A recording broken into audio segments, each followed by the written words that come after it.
ಸ್ತೋತ್ರವಾಗಲಿ. ಮತ್ತೊಂದು ಆವರ್ತಿ ಆತನ ಒಂದು ಜೀವಳ ವಾಕ್ಯವನ್ನು ಹಂಚುವಂಥದ್ದು ಭಾಗ್ಯ ನಿರ್ವಹಿಸಿಕೊಟ್ಟಂಥ ರಕ್ಷಕನಿಗೆ ಸ್ತೋತ್ರ ಸಲ್ಲಿಸುವಂತವನಾಗಿದ್ದೇನೆ.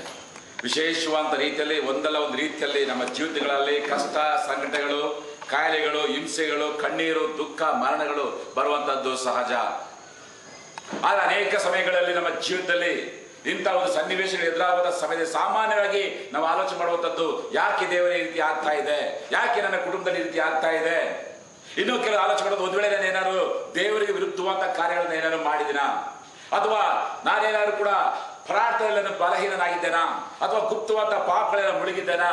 ಯಾಕೆ ಎಷ್ಟೋ ಸಲ ನಾವು ಪ್ರಾರ್ಥನೆ ಮಾಡ್ತೇವೆ, ದೇವರೇ ಒಂದು ವೇಳೆ ನನ್ನಲ್ಲಿ ಅರಿತು ಅರಿಯದೆ ತಪ್ಪುಗಳಿದ್ದರೆ ಸ್ವಾಮಿ ನಮ್ಮನ್ನ ಕ್ಷಮಿಸು, ನನ್ನ ಈ ಒಂದು ಬಿಡುಗಡೆಯನ್ನು ನಾನು ಅನುಗ್ರಹಿಸಿಕೊಡು ಎಂಬುದಾಗಿ ಅನೇಕ ಸಲ ಪ್ರಾರ್ಥನೆ ಮಾಡುವಂತವ್ರು ಕೂಡ ಆಗಿದ್ದೇವೆ.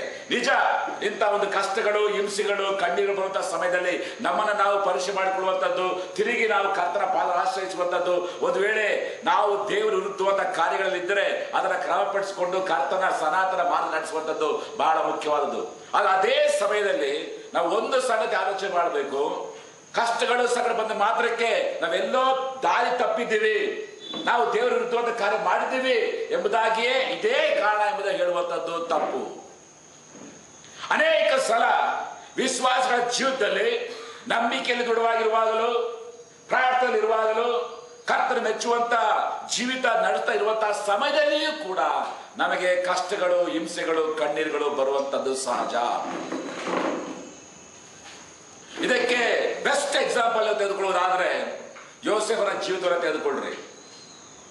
ಯೋಸೇಫನು ಯಾವ ತಪ್ಪು ಮಾಡಿದ ನಿಮಿತ್ತವಾಗಿ ಆತನ ಹಳ್ಳಕ್ಕೆ ಹಾಕಬೇಕಾಯಿತು? ಯೋಸೇಫನು ಯಾವ ತಪ್ಪು ಮಾಡಿದ ನಿಮಿತ್ತವಾಗಿ ಪೊಟಿಫರನ ಮನೆಗೆ ಮಾರಬೇಕಾಯಿತು?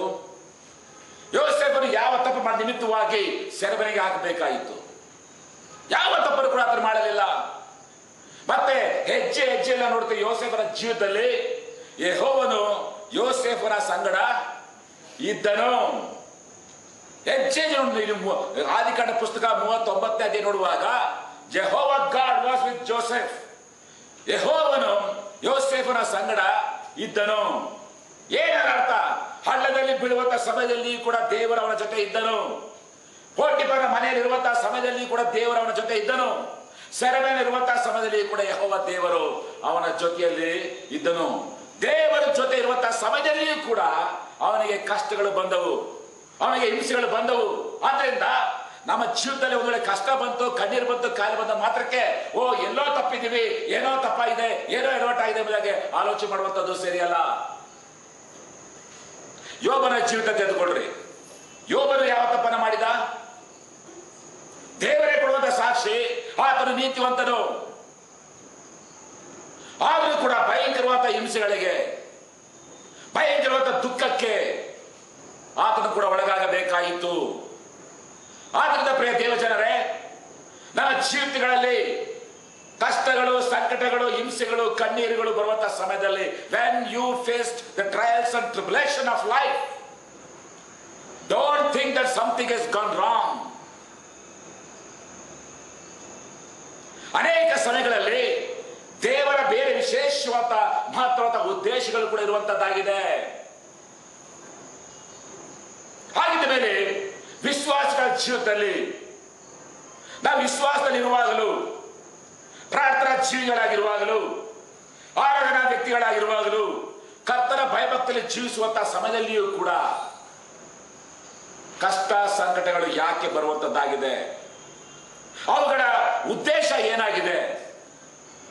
ಇವುಗಳ ಕುರಿತಾಗಿ ನಾವು ದೇವರಾತ್ಮನ ಪ್ರೇರಿತದ ಅಡಿಯಲ್ಲಿ ನಾವು ಧ್ಯಾನ ಮಾಡುವಂತವರಾಗಿದ್ದೇವೆ. What is the purpose of trials in believers life? What is the purpose of trials and tribulation in a believers life? ಯಾಕೋಬನ ಪುಸ್ತಕ 1ನೇ ಅಧ್ಯಾಯ, the book of James chapter 1 verse 2, 3 and 4. Can somebody read please? ಯಾಕೋಬನ ಪುಸ್ತಕ 1ನೇ ಅಧ್ಯಾಯ 2, 3, 4ನೇ ವಚನ ನಾವು ಪದೇ ಪದೇ ಧ್ಯಾನ ಮಾಡಿದ್ದೀವಿ. ತಿರುಗಿ ಅದೇ ಭಾಗ ನಾವು ಧ್ಯಾನ ಮಾಡುವಂತರಾಗಿದ್ದೇವೆ. ಯಾರು ಓದ್ರಿ? ಯಾಕೋಬರು ಬರೆದ ಪತ್ರಿಕೆ 1ನೇ ಅಧ್ಯಾಯ 2, 3 ಮತ್ತು 4ನೇ ವಚನ.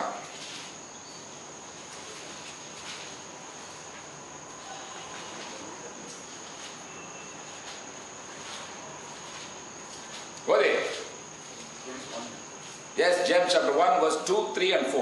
ನನ್ನ ಸಹೋದರರೇ, ನಿಮ್ಮ ನಂಬಿಕೆಗೆ ಆಗುವ ಪರಿಶೋಧನೆಯು ತಾಳ್ಮೆಯನ್ನು ಉಂಟು ಮಾಡುತ್ತದೆ ಎಂದು ತಿಳಿದು ನೀವು ನಾನಾ ವಿಧವಾದ ಕಷ್ಟಗಳಲ್ಲಿ ಬಿದ್ದಿರುವಾಗ ಅದನ್ನು ಕೇವಲ ಆನಂದಕರವಾದದೆಂದು ಎಣಿಸಿರಿ. ಆ ತಾಳ್ಮೆಯು ಸಿದ್ಧಿಗೆ ಬರಲಿ, ಆಗ ನೀವು ಶಿಕ್ಷಿತರು, ಸರ್ವ ಸುಗುಣವುಳ್ಳವರು, ಏನೂ ಕಡಿಮೆ ಇಲ್ಲದವರು ಆಗಿರುವಿರಿ. Can somebody read it in English? 2, 3 and 4. Consider this pure joy wherever you face trials and kinds. Okay. Because you know that is the testing of your faith, loyalty, persistence must finish your work, so that you may be mature and complete, not lacking anything. If any job is lacking wisdom, God. சாக்கு chapter 4 Tamil படிக்கிறீங்களா? ரெண்டாம் அதிகாரம், முதலாம் அதிகாரம் 2, 3, 4 வசனம். நீங்கள் பலவிதமான சோதனைகளில் அகப்படும்போது உங்கள் விசுவாசத்தின் பரீட்சையானது பொறுமையை உண்டாக்கும் என்று அறிந்து அதை மிகுந்த சந்தோஷமாக எண்ணுங்கள். Verse 4. நீங்கள் ஒன்றிலும் குறைவுள்ளவர்களாயிராமல் பூரணராயும் நிறைவுள்ளவர்களாயும் இருக்கும்படி பொறுமையானது பூரண கிரியை செய்யப்படுவது. Yes. ಕ್ರಿಸ್ತನ ಪ್ರಿಯ ದೇವಜನರ ಈ ಒಂದು 2, 3, 4 3 ವಾಕ್ಯಗಳ ಆಧಾರಿತವಾಗಿ ಈ ವಿಶೇಷವಾದ ಸಮಯದಲ್ಲಿ 5 ಪ್ರಮುಖವಾದ ಸಂಗತಿಗಳನ್ನು ನಾವು ಧ್ಯಾನ ಮಾಡುವಂತವರಾಗಿದ್ದೇವೆ. ವಿಶ್ವಾಸಿಗಳ ಜೀವಿತದಲ್ಲಿ, ವಿಶ್ವಾಸಿಗಳ ಕುಟುಂಬದಲ್ಲಿ ಯಾಕೆ ಹಿಂಸೆಗಳು, ಸಂಕಟಗಳು ಬರುವಂತದ್ದಾಗಿದೆ? Why the believers family will face the tribulation? What is the purpose of the trials? ಯಾಕಂದ್ರೆ ಅನೇಕ ಸಮಯಗಳಲ್ಲಿ ನಾವು ಕೌನ್ಸಿಲಿಂಗ್ ಸಮಯದಲ್ಲಿ ಬರುವಂತ ಒಂದು ಪ್ರಶ್ನೆ, ಒಂದು ಏನಾದ್ರು ಕುಟುಂಬ ಸಮಸ್ಯೆ ಬರುವಾಗ ಯಾಕೆ ಹೀಗಾಯ್ತು, ನನ್ನ ಮಗನಿಗೆ ಯಾಕೆ ಹೀಗೆ, ನನ್ನ ಮಗಳು ಯಾಕೆ ಹಿಂಗಾಯ್ತು, ನನ್ನ ಕುಟುಂಬದ ಯಾಕೆ, ನಮ್ಮ ಯಜಮಾನರಿಗೆ ಯಾಕೆ, ನಮ್ಮ ಮನೆಗೆ ಯಾಕೆ ಹಿಂಗಾಗ್ತಾ ಇದೆ? ಅದೇನ ಅರ್ಥ? ಎಲ್ಲ ನಾವು ತಪ್ಪು ಮಾಡಿದ್ವಾ? ಇದೇ ಭಾವನೆ ಇರುವಂತದಾಗಿದೆ. ಆ ರೀತಿ ಆಲೋಚನೆ ಮಾಡಕ್ ಹೋಗಬೇಡಿ. ಅದಕ್ಕಿಂತಲೂ ಮಹತ್ವವಾದ ಸಂಗತಿಗಳ ದೇವರಾತ್ಮ ನಮಗೆ ತಿಳಿಸುವಂತವನಾಗಿದ್ದಾನೆ. ವಾಕ್ಯ ನೋಡ್ತಾ ಮೊದಲನೇದಾಗಿ ಈ ಒಂದು ಹಿಂಸೆಗಳು ಬರುವಂತರ ಒಂದು ಉದ್ದೇಶ, ನನ್ನ ಸಹೋದರರೇ, ನಿಮ್ಮ ನಂಬಿಕೆಗೆ ಆಗುವ ಪರಿಶೋಧನೆಯು. ದಯವಿಟ್ಟು ಆ ಭಾಗವಾದ ಆಲೋಚನೆ ಮಾಡಿ. ನಿಮ್ಮ ನಂಬಿಕೆಗೆ ಆಗುವಂತ ಪರಿಶೋಧನೆಯು. ಕ್ರಿಸ್ತನಲ್ಲಿ ಪ್ರಿಯ ದೇವ ಜನರೇ, ನಿಮ್ಮ ನಂಬಿಕೆ ಇದೆಯಾ? ಯೇಸು ಕ್ರಿಸ್ತ ಮೇಲೆ ನಂಬಿಕೆ ಇದೆಯಾ? Your faith is the true faith only if it has been tested. ಅರ್ಥ ಆಗ್ತಿದೆಯಾ? ಪರಿಶೋಧಿಸಲ್ಪಡದೆ ಹೋದರೆ ನಿಮ್ಮ ನಂಬಿಕೆ ನಿಜವಾದ ನಂಬಿಕೆ ಅಲ್ಲ. ಯೇಸು ಕ್ರಿಸ್ತ ಮೇಲೆ ನಾನು ನಂಬಿಕೆ ಇಟ್ಟಿದ್ದೇನೆ ಎಂಬುದಾಗಿ ಹೇಳುವಾಗ ಆ ನಂಬಿಕೆ ನಿಜವಾದ ನಂಬಿಕೆಯೋ ಅಥವಾ ನಂಬಿಕೆ ಸುಳ್ಳಾದ ನಂಬಿಕೆಯೋ, ಆ ನಂಬಿಕೆ ಬೂಟಾಟಿಕೆ ನಂಬಿಕೆಯೋ ಅಥವಾ ನಂಬಿಕೆ ನಿಜವಾದ ನಂಬಿಕೆ ಎಂಬುದಾಗಿ ನಾವು ತಿಳ್ಕೊಳ್ಳಬೇಕಾದ್ರೆ ನಿಮ್ಮ ನಂಬಿಕೆ ಪರಿಶೋಧಿಸಲ್ಪಡಲೇಬೇಕು. ಯೇಸು ಸ್ವಾಮಿ ನಂಬಿ 5 ವರ್ಷ ಆಗಿರ್ಬೋದು, 10 ವರ್ಷ ಆಗಿರ್ಬೋದು, 20 ವರ್ಷ ಆಗಿರ್ಬೋದು. Until and unless your faith is tested, your faith cannot be a genuine faith. Hallelujah. Hallelujah. Our faith has to be tested. The testing will decide whether we have a true faith or not. ವಾಕ್ಯ ನೋಡಿದ್ರೆ just live by faith. ನೀತಿವಂತನು ನಂಬಿಕೆದಲ್ಲೇ ಬದುಕುವನು. ಯಾವಾಗ ಗೊತ್ತಾಗ್ತದ ಅವನು ನಂಬಿಕೆ ಬದುಕಾಗುತ್ತ? ಅವನು ಹೌದು ನೀತಿಯೋದ್ರಿಂದಾಗಿ ಶೋಧನೆ ಬರುವಾಗ, ಕಷ್ಟಗಳು ಬರುವಾಗ, ಆಗ ಮಾತ್ರ ನಮ್ಗೆ ಗೊತ್ತಾಗ್ತದೆ ನಮ್ಮ ನಂಬಿಕೆ ನಿಜವಾದ ನಂಬಿಕೆಯೋ ಇಲ್ಲವೋ ಎಂಬುದಾಗಿ. ವಾಕ್ಯ ನೋಡ್ತಾ ಮೊದಲನೇದಾಗಿ ಉದ್ದೇಶ, ಗಾಡ್ಸ್ ಪರ್ಪಸ್. ಮೊದಲನೇದಾಗಿ ದೇವರು ಇಂಥ ಹಿಂಸೆ ತರುವಂತ ಒಂದು ಉದ್ದೇಶ, ನಮ್ಮ ನಂಬಿಕೆ ಅದು ನಿಜವಾದಾಗಿದೆಯೋ ಇಲ್ಲವೋ ಎಂಬುದಾಗಿ. ಅದು ಪರಿಶೋಧಿಸಲ್ಪಟ್ಟಾಗಲೇ, ಅದು ನಂಬಿಕೆ ಪರಿಶೋಧಿಸಲ್ಪಟ್ಟಾಗಲೇ ನಮ್ಗೆ ಗೊತ್ತಾಗ್ತದೆ ನಮ್ಮ ನಂಬಿಕೆ ನಿಜವಾದ ನಂಬಿಕೆ. ಎಲ್ಲಿಯ ತನಕ ನಮ್ಮ ನಂಬಿಕೆ ಪರಿಶೋಧಿಸಲ್ಪಡೋದಿಲ್ಲವೋ ಅಲ್ಲಿಯ ತನಕ ನಮ್ಮ ನಂಬಿಕೆ ನಿಜವಾದದ್ದೋ ಸುಳ್ಳಾದೋ ನಮಗೆ ಗೊತ್ತಿರೋದಿಲ್ಲ. ಆದರೆ ಯಾವಾಗ ನಮ್ಮ ನಂಬಿಕೆ ಪರಿಶೋಧಿಸಲ್ಪಡುವಂತದ್ದಾಗಿದೆಯೋ ಆಗ ಮಾತ್ರವೇ ಅದು ನಿಜವಾದ ನಂಬಿಕೆ ಎಂಬುದಾಗಿ ಗೊತ್ತಾಗುವಂತದ್ದಾಗಿದೆ. ನನ್ನ ಪ್ರಿಯ ದೇವಜನರೇ, ನೀವು ಆ ಒಂದು ಓಪನ್ ಅಂತ ಇಷ್ಟು ವಿಷಯವನ್ನು ಕೇಳಿರ್ಬೋದು. ಜ್ಯೂಸ್ ನೋಡ್ತೀವಿ, ದೊಡ್ಡದಾಗಿ ಬಹಳ ಭಯಂಕರವಾದ ರೀತಿಯಲ್ಲಿ, ಬಹಳ ಎತ್ತರವಾದ ರೀತಿಯಲ್ಲಿ ಬೆಳೆಯುವಂತದ್ದಾಗಿದೆ. ಅದರ ಗುಟ್ಟೇನಾಗಿದೆ ಗೊತ್ತಾ? ಆ ಒಂದು ಮರ ಬೆಳೆಯುವಾಗ ಪ್ರಾರಂಭದಿಂದಲೇ ಬಿರುಗಾಳಿಗೆ ಸಿಕ್ಕಿ ಸಿಕ್ಕಿ ಆ ಕಡೆ ಈ ಕಡೆ ಒಡೆದು ಪ್ರತಿ ದಿನ ಪ್ರತಿ ಕ್ಷಣದಲ್ಲಿ ಹೋರಾಟದ ಮಧ್ಯದಲ್ಲಿ ಬೆಳೆಯುವಂತ ಒಂದು ಮರ, ಆ ಮರ ಆ ಒಂದು ಹೋರಾಟದಲ್ಲಿ ಸಿಕ್ಕಿ ಆ ಬೇರು ಆಳಕ್ಕೆ ಹೋಗಿ ದೃಢವಾದ ರೀತಿಯಲ್ಲಿ ನಿಂತು ಮೇಲಕ್ಕೆ ಬೆಳೆಯುವಂತದ್ದಾಗಿದೆ.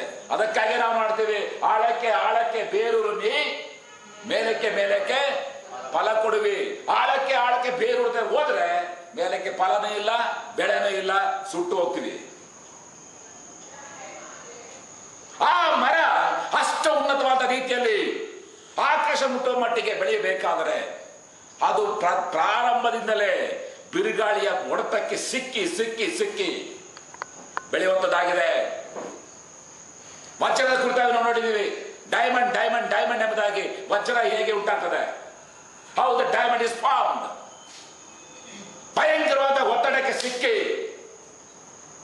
ಭಯಂಕರವಾದ ಬೆಂಕಿಯ ಶಾಖಕ್ಕೆ ಸಿಕ್ಕಿ, ಆ ಒಂದು ಒತ್ತಡ ನಿಮಿತ್ತವಾಗಿ ಅಷ್ಟು ಬಲಾಢ್ಯವಾದ ರೀತಿಯಲ್ಲಿ, ಅಷ್ಟು ಪ್ರಜ್ವಲಿಸುವಂತ ರೀತಿಯಲ್ಲಿ ಹೊಳೆಯುವಂತದ್ದಾಗಿದೆ the diamond. It is passed through the pressures and the fire. Because of that, its outcome is the diamond. ಮುತ್ತುಗಳು ಎಂಬುದಾಗಿ ನೋಡ್ತೀವಿ. ಆ ಮುತ್ತುಗಳು ಏನಾಗಿದೆ, ಆ ಪಾಚೆ ಸಿಕ್ಕಿಕೊಂಡು ಭಯಂಕರವಾದ ಹೊಡೆತಕ್ಕೆ ಸಿಕ್ಕಿ ಸುತ್ತಿ ಕಡೆಗೊಂದು ದಿನದಲ್ಲಿ ಉತ್ತಮವಾದ ಮುತ್ತಾಗಿ ಮಾರ್ಪಟ್ಟು ಹೊರಬರುವಂತದ್ದಾಗಿದೆ. ನಾನು ನೀನು ಇಂಥ ಒಂದು ಭಯಂಕರವಾದ ಶೋಧನೆಗಳಲ್ಲಿ ನಾವು ಹಾದು ಹೋಗುವ ಮಾತ್ರವೇ ನಾವು ನಿಜವಾದ ವಿಶ್ವಾಸಿಗಳು, ನಮ್ಮ ನಂಬಿಕೆ ನಿಜವಾದ ನಂಬಿಕೆಯೋ ಅಥವಾ ಬರೀ ಬೂಟಾಟಿಕೆಯ ಮೇಲ್ನೋಟದ ನಂಬಿಕೆಯೋ ಅದು ಗೊತ್ತಾಗಬೇಕಾದರೆ ನಾವು ಇಂಥ ಶೋಧನೆ ಹಾದು ಹೋಗುವಾಗಲೇ. ಅದಕ್ಕಾಗಿ ನೋಡ್ತೇವೆ, ನಿನ್ನ ನಂಬಿಕೆಯಲ್ಲಿ ಸ್ಥಿರತೆ ಇಲ್ಲದೆ ಹೋದರೆ ನಿನಗೆ ಸ್ಥಿರತೆಯೇ ಇಲ್ಲ. ಇಕ್ಕಟ್ಟಿನ ದಿನದಲ್ಲಿ ನಿನ್ನ ಬಳಲಿ ಹೋದ್ರೆ ನಿನ್ನ ಬಲವು ಇಕ್ಕಟ್ಟೆ. ಯಾವಾಗ ಗೊತ್ತಾಗ್ತದೆ ಬಲ ಇಕ್ಕಟ್ಟಲ್ಲ ಅಂತ ಗೊತ್ತಾಗಬೇಕಾದ್ರೆ ಆ ಇಕ್ಕಟ್ಟಿನ ದಿನಗಳನ್ನು ಹಾದು ಹೋದಾಗಲೇ ಆಗ ಗೊತ್ತಾಗ್ತದೆ ನಿನ್ನ ಸ್ಥಿತಿ ಏನಾಗಿದೆ, ನಿನ್ನ ನಂಬಿಕೆ ಏನಾಗಿದೆ.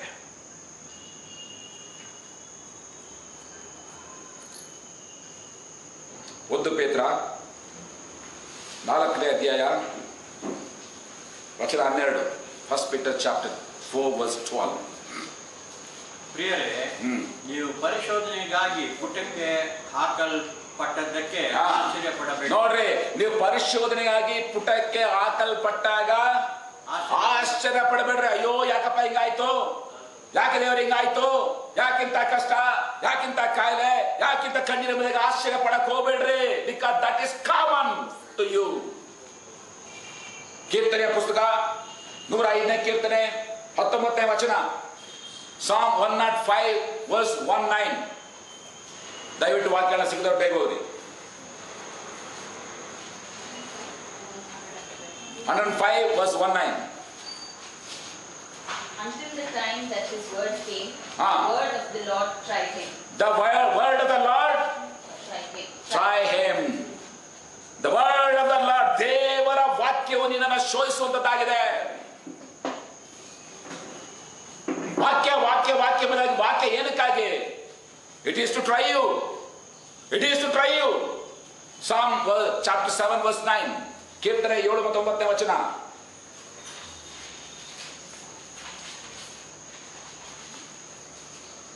ಮನುಷ್ಯರ ಹೃದಯವನ್ನು ಅಂತರಿಂದ್ರಿಯವನ್ನು ಪರಿಶೋಧಿಸುವ ನೀತಿ ಸ್ವರೂಪನಾದ ದೇವರು. ನೋಡ್ರಿ, ಪರಿಶೋಧಿಸುವಂತ ನೀತಿ ಸ್ವರೂಪನಾದ ದೇವರು ನೀತಿ ಸ್ವರೂಪನು. ಆ ನೀತಿ ಸ್ವರೂಪನ ದೇವರು ಏನ್ ಮಾಡ್ತಾನೆ ಗೊತ್ತಾ? ಮನುಷ್ಯರ ಹೃದಯವನ್ನು, ಮನುಷ್ಯರ ಅಂತರಿಂದ್ರಿಯವನ್ನು ಪರೀಕ್ಷಿಸುವಂತವನಾಗಿದ್ದಾನೆ. ಹಾಗಿದ್ಮೇಲೆ ಏನಿದೆ ಆಶ್ಚರ್ಯ? ಯಾವುದೇ ರೀತಿಯ ಆಶ್ಚರ್ಯ ಇಲ್ಲ. ಹಿಂಸೆಗಳು ಬರುವಂತದ್ದು ಸಹಜ, ಕಾಯಿಲೆಗಳು ಬರುವಂತದ್ದು ಸಹಜ, ಕಷ್ಟಗಳು ಬರುವಂತದ್ದು ಸಹಜ. ಅದು ನಿನ್ನ ನಂಬಿಕೆಯನ್ನ ಪರಿಶೋಧಿಸುವುದಾಗಿ. If you say that yes, I have faith in Lord Jesus Christ, that faith has to be tested. If your faith is not tested, then that is not a genuine test of faith at all. ಎರಡನೇದಾಗಿ, ನಮ್ಮ ಜೀವಿತದಲ್ಲಿ ಹಿಂಸೆಗಳು ಯಾಕೆ ಬರುವಂತದ್ದಾಗಿದೆ? 1 Peter chapter 1 verse 7. That the trial of your faith, being much more precious than of gold that perisheth, though it be tried with fire, might be found unto praise and honor and glory at the appearing of Jesus Christ. One more reference, 1 Peter chapter 4 verse 1 to 3. 1 ಪೇತ್ರ 4ನೇ ಅಧ್ಯಾಯ ವಚನ 1 ರಿಂದ 3 ವಚನ ಓದ್ರಿ. For as much then as Christ had suffered for us in the flesh, arm yourselves with likewise with the same mind, for he that had suffered in the flesh had ceased from sin, that he no longer should live the rest of his time in the flesh to the lusts of men, but to the will of God. For the time past of our life may suffice us to have wrought the will of Gentiles. We walked in lasciviousness, lusts, excess of wine, revellings, banquetings, and abominable idolatries, wherein they think it strange that ye run not with them to the same excess of riot, speaking evil of you. 1 ಪೇತ್ರ 1ನೇ ಅಧ್ಯಾಯ 7ನೇ ವಚನ, 1 ಪೇತ್ರ 4ನೇ ಅಧ್ಯಾಯ 1 ರಿಂದ 3 ವಚನ ನೋಡುವಂತಹ ಸಮಯದಲ್ಲಿ ಒಂದು ಸಂಗತಿ ಬಹಳ ಸ್ಪಷ್ಟವಾಗಿ ನಮಗೆ ತಿಳಿಸಿ ಬರುವಂತದ್ದು, ಹಿಂಸೆಗಳು ನಮ್ಮನ್ನ ಶುದ್ಧೀಕರಿಸುವಂತದ್ದಾಗಿದೆ. The trials will purify you. ನೀನು ವಿಶ್ವಾಸ ಆಗಿರಬಹುದು, ಯೇಸು ಕ್ರಿಸ್ತನ ರಕ್ತದಲ್ಲಿ ತೊಳೆಯಲ್ಪಟ್ಟಿರಬಹುದು, ನಿಜ. ಅಂತ ಮಾತ್ರ ನೀನು ಶುದ್ಧನಲ್ಲ. ಪಾಪದ ಬಿಡುಗಡೆ ಆಗಿದೆ, ನಿಜ. ಅಂದ ಮಾತ್ರ ನೀನು ಶುದ್ಧನಲ್ಲ. ಆಲೋಚನೆ ಮಾಡ್ರಿ ವಿಶ್ವಾಸಿಗಳೇ, ನಿಮ್ಮಲ್ಲಿ ಆ ಒಂದು ಹೊಲಸು ಆಲೋಚನೆಗಳಿಲ್ವಾ? ಕೋಪ ಇಲ್ವಾ? ಹೊಲಸು ಮಾತುಗಳಿಲ್ವಾ? ಹೊಲಸು ತೀರ್ಮಾನಗಳಿಲ್ವಾ? ಎಷ್ಟೋ ಸಲ ಇವತ್ತು ವಿಶ್ವಾಸಿಗಳು ಅವಿಶ್ವಾಸಿಗಳಿಂದಲೂ ಕೂಡ ಅಸಹ್ಯವಾದ ರೀತಿಯಲ್ಲಿ ವರ್ತನೆ ಮಾಡುವುದನ್ನು ನಾನು ಕಂಡಿದ್ದೇನೆ. ಅದಕ್ಕಾಗಿ ಮಾತಾಡ್ತೇವೆ, ನನ್ನ ವಾಕ್ಯವು ನಿಮ್ಮನ್ನ ಶುದ್ಧೀಕರಿಸುವಂತದ್ದಾಗಿದೆ. ವಿಶ್ವಾಸಿಗೆ ಪ್ರತಿದಿನ ಶುದ್ಧೀಕರಣ ಬೇಕಾಗುವಂತದ್ದಾಗಿದೆ. ರಕ್ತವು ಸಕಲ ಅನೇಕರು ಪರಿಹರಿಸಿ ನಮ್ಮನ್ನ ಶುದ್ಧಿ ಮಾಡಿದೆ. ಹಾಗಿದ್ದ ಮೇಲೆ ನಾವು ಶುದ್ಧರಾಗಿ ಜೀವಿಸಬೇಕಾದ್ರೆ ನಮ್ಮ ಜೀವಿತದಲ್ಲಿ ಬರುವಂತಹ ಹಿಂಸೆಗಳ ನಿಮಿತ್ತವಾಗಿ ಮಾತ್ರವೇ. The trials will purify us. If we don't face trials, we can never be purified at all. ನಮ್ಮ ನಿಜವಾದ ನಂಬಿಕೆ ಅದು ಶೋಧಿಸಲ್ಪಡುವಂತದ್ದಾಗಿದೆ. ನಾವು ಪರಿಶುದ್ಧರಾಗಬೇಕಾದರೆ, ಪರಿಶುದ್ಧತೆಯಿಂದ ಅತಿ ಪರಿಶುದ್ಧಕ್ಕೆ ಹೋಗಬೇಕಾದರೆ ಶೋಧನೆಗಳ ನಿಮಿತ್ತವಾಗಿ ಮಾತ್ರವೇ. Without the trials you can never be purified. ಒಂದು ಸುಂದರವಾದ ಎಕ್ಸಾಂಪಲ್ ಪದೇ ಪದೇ ನೋಡ್ತೀವಿ. ಬಂಗಾರವು ನಾಶವಾಗುವಂತದ್ದಾಗಿದ್ರು ಕೂಡ ಅದನ್ನ ಏನ್ ಮಾಡ್ತಾರಂತೆ? ಬೆಂಕಿಯಲ್ಲಿ ಪುಟಕ್ಕೆ ಹಾಕಿ ಶೋಧಿಸುತ್ತಾರೆ. ಯಾವಾಗ ಬೆಂಕಿಯಲ್ಲಿ ಹಾಕ್ತಾರೋ ಏನಾಗ್ತದೆ? ಚಿನ್ನ ಕರಗುತ್ತೆ. ಚಿನ್ನ ಕರಗುವಾಗ ಏನಾಗ್ತದೆ? ಅದರಲ್ಲಿರ್ತಕ್ಕಂಥ ಕಲ್ಮಶಗಳು ಆಚೆ ಕಡೆ ಬರ್ತದೆ. ನೋಡ್ರಿ, ಅಲ್ಲಿಯ ತನಕ ಆ ಚಿನ್ನದಲ್ಲಿ ಕಲ್ಮಶ ಇದೆ ಅಂತಾನೆ ಗೊತ್ತಾಗಲ್ಲ ರೀ. ಓ ಏನಿದು ಗೋಲ್ಡ್, ಇದೇನಿದು ಗೋಲ್ಡ್, ಎಲ್ಲ ಗೋಲ್ಡೇ. ಗೋಲ್ಡ್ ನ ಬೆಂಕಿಲಿ ಹಾಕಿದ್ರೆ ಯಾವಾಗ ಗೊತ್ತಾಗ್ತದೆ ಅದ್ರಲ್ಲಿ ಎಷ್ಟು ಕಲ್ಮಶ ಇದೆ ಎಂಬುದಾಗಿ? ಬೆಂಕಿಯಲ್ಲಿ ಹಾಕುವ ಸಮಯದಲ್ಲಿ ಮಾತ್ರವೇ ಆ ಚಿನ್ನದ ಕಲ್ಮಶಗಳು ಹೊರಬರಬೇಕಾದರೆ. ನೋಡ್ರಿ, ಈಗ ಆ ಒಂದು ಅಪ್ಪಟ ಚಿನ್ನನೂ ಕೂಡ ಆ ಒಂದು ಕಲ್ಮಶ ಪ್ರತ್ಯೇಕ ಆಗುವಂಥದ್ದು ಯಾವಾಗ? ಬೆಂಕಿಯಲ್ಲಿ ಹಾಕುವಂತ ಸಮಯದಲ್ಲಿ ಮಾತ್ರವೇ. Only when it been tested, when the gold is melted, then the particles, the dust, everything will be separated. ಅಲ್ಲಿಯ ತನಕ ಅದು ಪ್ರತ್ಯೇಕ ಆಗೋದೇ ಇಲ್ಲ. ನನ್ನ ಪ್ರಿಯ ವಿಶ್ವಾಸಿಯೇ, ನೀನು ಕೂಡ ಅದೇ ತರನೇ. ನೀನು ತಿಳ್ಕೊಂಡಿರ್ತೀಯ, ಓ ನಾನು ಒಳ್ಳೆ ಬಿಲಿವರು, ಅವರು ಓ ಭಾರಿ ಒಳ್ಳೆ ಬಿಲಿವರು, ಇವರು ಭಾರಿ ಒಳ್ಳೆ ಬಿಲಿವರು. ಆ ಭಾರಿ ಒಳ್ಳೆ ಬಿಲಿವರುಗಳನ್ನ ಬೆಂಕಿಲಾಗಿ ಗೊತ್ತಾಗ್ತದೆ ಅವಳ ಎಷ್ಟು ಕಲ್ಮಶಗಳು ಆಚೆಗಡೆ ಬರ್ತವೆ ಎಂಬುದಾಗಿ. ಯಾವಾಗ ಈ ಶೋಧನೆ ಬರುವ ಸಮಯದಲ್ಲಿ ಬೆಂಕಿಯಲ್ಲಿ ಆ ಒಂದು ಚಿನ್ನ ಹಾದು ಹೋಗುವಾಗ ಯಾವ ರೀತಿಯಾಗಿ ಆ ಒಂದು ಕಲ್ಮಶಗಳು ಪ್ರತ್ಯೇಕಿಸಲ್ಪಟ್ಟವರಾಗಿ ಬರುವಂತದ್ದಾಗಿದೆಯೋ ಆ ರೀತಿಯಾಗಿ ನಿನ್ನ ಜೀವಿತದ ಕಲ್ಮಶಗಳು ಹೊರಬರಬೇಕಾದ್ರೆ ಬೆಂಕಿಯಿಂದ ಹಾದು ಹೋದಾಗಲೇ ಅಲ್ಲಿಯ ತನಕ ನಮ್ಮಲ್ಲಿ ಇರ್ತಕ್ಕಂಥ ಕಲ್ಮಶಗಳು ಅಯ್ಯೋ ನನ್ನಲ್ಲಿ ಇಷ್ಟೊಂದು ಹೊಲಸಿದೆ ಎಂಬುದಾಗಿ ನಮ್ಗೆ ಗೊತ್ತಾಗಲ್ಲ. ಯಾವಾಗ ಹಿಂಸೆಗಳು ದಾಟಿ ಹೋಗ್ತೀವೋ ಆಗ ಗೊತ್ತಾಗ್ತಾರೆ, ಏನಪ್ಪಾ ದೇವರು ಇಷ್ಟೊಂದು ಹೊಲಸು ನನ್ನಲ್ಲಿ ಇದೆಯಾ ಎಂಬುದಾಗಿ. ಕಲ್ಮಶಗಳು ಪ್ರತ್ಯೇಕ ಮಾತ್ರ ಆಗುವುದಲ್ಲ, ಅಷ್ಟು ಮಾತ್ರವೇ ಅಲ್ಲ, ಆ ಕಲ್ಮಶಗಳು ನೆಕ್ಸ್ಟ್ ಏನಾಗ್ತದೆ ಗೊತ್ತಾ? ಆ ಚಿನ್ನವನ್ನ ಬೆಂಕಿಯಲ್ಲಿ ಹಾಕುವಾಗ ಕಲ್ಮಶಗಳು ಪ್ರತ್ಯೇಕ ಆಗ್ತದೆ, ಅದೇ ಕಲ್ಮಶ ಮೇಲೆ ಬರ್ತದೆ. ನೋಡ್ರಿ, ಅಪ್ಪಟ ಚಿನ್ನ ಅಡಿಲ್ ನಿಲ್ತದೆ, ಕಲ್ಮಶ ಮೇಲಕ್ಕೆ ಬರ್ತದೆ. ಎದ್ದು ಕಾಣುತ್ತೆ ಎಲ್ರಿಗೂ ನಮ್ಮ ದುರ್ನಾಥಗಳು, ನಮ್ಮ ಹೊಲಸು ಜೀವಿತಗಳು. Not only separates but every one can identify that is, ಇಷ್ಟೊಂದು ಹೊಲಸುಗಳಿದೆ ಎಂಬುದಾಗಿ. ನಾ ಮೆಡಿಕಲ್ ಆಗಿ ಆಲೋಚನೆ ಮಾಡ್ತೀನಿ. ಒಂದು ಅಲ್ಸರ್ ಇದೆ, ಅಲ್ಸರ್ ಒಳ್ಳೆ ಪಸ್ಸು ಇನ್ಫೆಕ್ಷನ್ ಸೇರ್ಕೊಂಡಿರ್ತದೆ. ನಾವೇನ್ ಮಾಡ್ತೀವಿ ಅವಾಗ? ಹೈಡ್ರೋಜನ್ ಪರಾಕ್ಸೈಡ್ ಹಾಕ್ತೀವಿ. ಹೈಡ್ರೋಜನ್ ಪರಾಕ್ಸೈಡ್ ಯಾವಾಗ ಹಾಕ್ತೀವೋ ಏನಾಗ್ತದೆ? ಅವಾಗ ಒಳ್ಳೆ ಎಲ್ಲ ಕೆಲಸ ಕಿತ್ಕೊಂಡು ಆಚೆ ಬರ್ತದೆ. ಈ ಸ್ಪಿರಿಟ್, ಬೆಟಡಿನ್, ಹೈಡ್ರೋಜನ್ ಪರಾಕ್ಸೈಡ್ ಕೆಲಸ ಅಲ್ಲಿರ್ತಕ್ಕಂಥ ಕಲ್ಮಶ ಕಿತ್ತಾಕುವಂಥದ್ದೇ.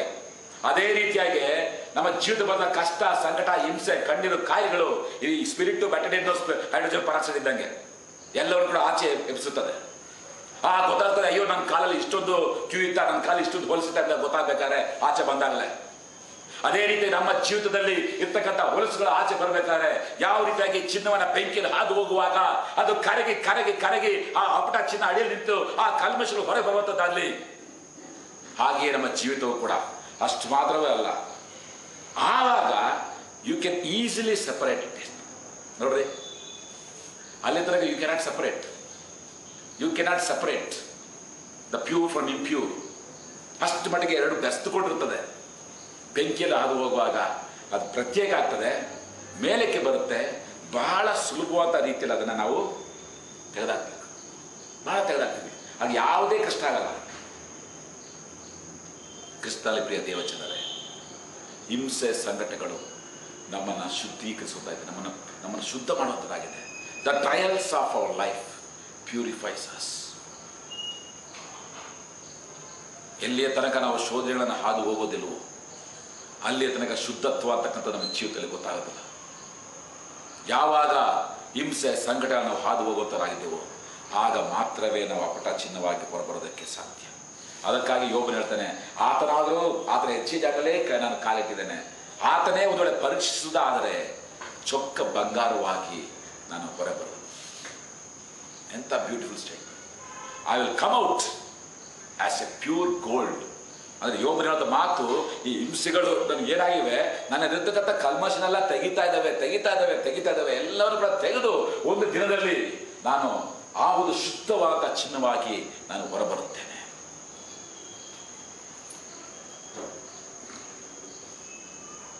ಹಿಂಸೆಗಳು ನಮ್ಮ ನಂಬಿಕೆ ನಿಜವಾದ ನಂಬಿಕೆ ಅಲ್ಲ ಎಂಬುದಾಗಿ ಸಾಬೀತುಪಡಿಸುವಂಥದ್ದಾಗಿದೆ. ಹಿಂಸೆಗಳು ನಮ್ಮನ್ನು ಶುದ್ಧೀಕರಿಸುವಂಥದ್ದಾಗಿದೆ. ಹಿಂಸೆಗಳು ನಿಮಿತ್ತವಾಗಿ ಮಾತ್ರವೇ ಮೂರನೇದಾಗಿ ನಾವು ನಮ್ಮನ್ನು ತಗ್ಗಿಸಿಕೊಂಡು ಕ್ರಿಸ್ತನ ಪಾದವನ್ನು ಆಶ್ರಯಿಸುವುದಕ್ಕೆ ಸಹಾಯ ಆಗ್ತದೆ. The trials, only through trials we learn the dependency and the humility in our life. ನಾವು ನಿಜವಾಗಿ ಕೂಡ ಸುಮ್ಮನೆ ತಗ್ಗಿಸ್ಕೊಂಡು ಬರಲ್ಲ ರೀ ಅದು. ಯಾಕಂತಾರೆ ನಮ್ಮ ಸ್ವಭಾವನೇ ಇಂಥ ಸ್ವಭಾವ, ದೇವ ವಿರುದ್ಧವಂತ ಸ್ವಭಾವ, ದೇವರಿಗೆ ತಿರುಗಿ ಬಿಡುವಂತ ಸ್ವಭಾವ. ನೀನೇನು ಕಡಿಮೆ ನಾನೇನು ಕಡಿಮೆ, ನಿನಗಿಂತ ನಾನು ಹೆಚ್ಚೆಂಬುದಾಗಿ ಹೇಳ್ಕೊಂತ ಸೈತಾನ ಸ್ವಭಾವ ನಮ್ಮದು. ಅದಕ್ಕಾಗಿ ನೋಡ್ತೀವಿ, ಸೈತಾನು ನಿಮ್ಮ ತಂದೆ. ಯಾಕೆ? ಅಹಂಕಾರ, ಗರ್ವ, ನಾನೇನು ಕಡಿಮೆ, ನನ್ನ ಕುಟುಂಬ ಏನು ಕಡಿಮೆ, ಅವ್ರಿಗಿಂತ ನಾನೇನು,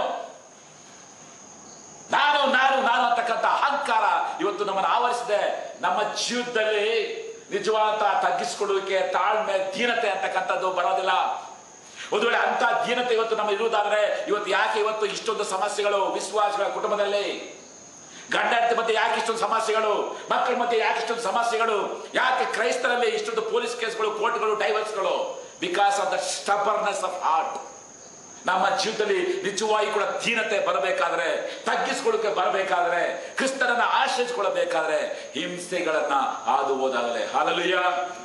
please check your lifes, please check your lifes. ಯಾವಾಗ ನಾವು ಈ ಭಯಂಕರವಾದ ಹಿಂಸೆಗಳನ್ನು ಹಾದು ಹೋಗ್ತೇವೋ then only we learn dependency. Otherwise we think, ಓ ನನ್ನ ಜ್ಞಾನ, ನನ್ನ ಶಕ್ತಿ, ನನ್ನ ವಿದ್ಯೆ, ನನ್ನ ಸಂಬಳ, ನನ್ನ ಕೆಲಸ, ನನ್ನ ಅಧಿಕಾರ, ನನ್ನ ಅಂತಸ್ತು, ಅದು ಯಾವಾಗ ನಾವು ಹಿಂಸೆಗಳನ್ನು ಹಾದು ಹೋಗ್ತೀವೋ, ದೇವರೇ ನನ್ನದೇನಿಲ್ಲಪ್ಪ, ಎಲ್ಲ ನೀನೆ. ಧರ್ಮೋಪದೇಶಗಳ ಪುಸ್ತಕ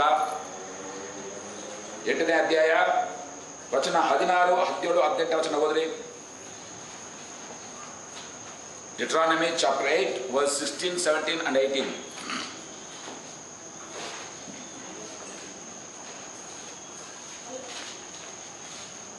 ಧರ್ಮೋಪದೇಶಗಳ ಪುಸ್ತಕ 8ನೇ ಅಧ್ಯಾಯ 16, 17, 18. Yes, please.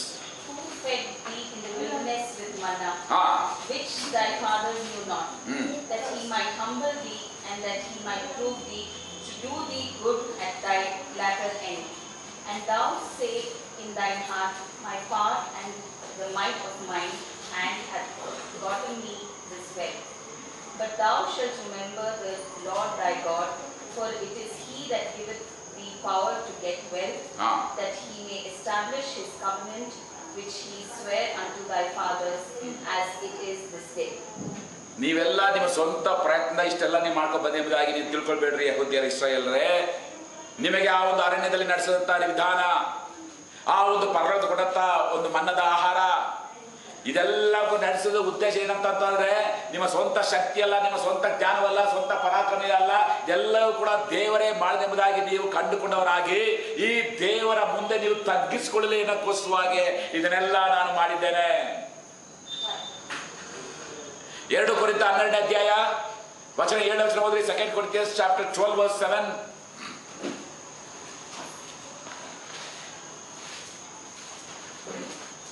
And lest I should be exalted above measure through the abundance of the revelations, there was given to me a thorn in the flesh. Yes, ದಯವಿಟ್ಟು ಕನ್ನಡದಲ್ಲಿ ಓದಿರೋದನ್ನ 7ನೇ ವಚನ.